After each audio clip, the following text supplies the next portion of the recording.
Comme l'Hexagone, les 4 régions d'outre-mer iront voter dimanche. Des élections régionales marquées par un scrutin incertain. Ni la Guadeloupe, actuellement présidée par la droite, ni les Guyanes, Martinique et Réunion, gérées elles par la gauche, ne sont sûres de l'issue du vote. Pour la première fois de son histoire, la droite réunionnaise est parvenue à s'unir, cible commune Paul Vergès, l'indéboulonnable président communiste du Conseil régional. En tête du combat, Alain Bénard, UMP, il a obtenu le soutien des 19 maires de droite. À gauche, le premier secrétaire fédéral, Michel Vergoz, qui conduit la liste PS, est allié aux Verts. Paul Vergès espère cependant que l'union se fera à gauche au second tour. En Guyane, Antoine Karam, actuel président PS du Conseil régional, pourrait bien être victime de l'usure du pouvoir après 2 mandats.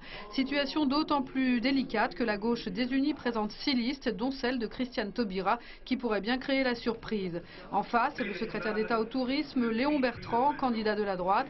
Il apparaît fort menaçant, d'autant que sa présence au gouvernement a augmenté son aura.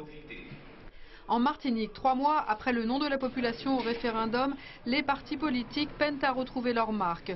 Seul slogan commun, tout sauf Marie-Jeanne, l'actuel président indépendantiste du Conseil régional, isolé face à cette autre liste. La gauche n'a pu faire l'union au premier tour et la liste de Madeleine de Grandmaison du PPM concurrence la liste Bâtir et celle de Jean Cruzol, ex-secrétaire du PS local. Mais la droite part également en ordre dispersé, avec d'un côté Miguel Laventure, proche de l'UDF, et Pierre Petit pour l'UMP. Enfin, en Guadeloupe, malgré la présence de 9 listes, la campagne a pris l'allure d'un duel. Lucette Michaud-Chevry, présidente sortante UMP, Victorin Lurel, tête d'une liste d'Union de la gauche. Pour la première fois depuis 30 ans, la menace est donc réelle pour Madame Michaud-Chevry. Au second tour, elle pourrait cependant récupérer les voix de la gauche indépendantiste.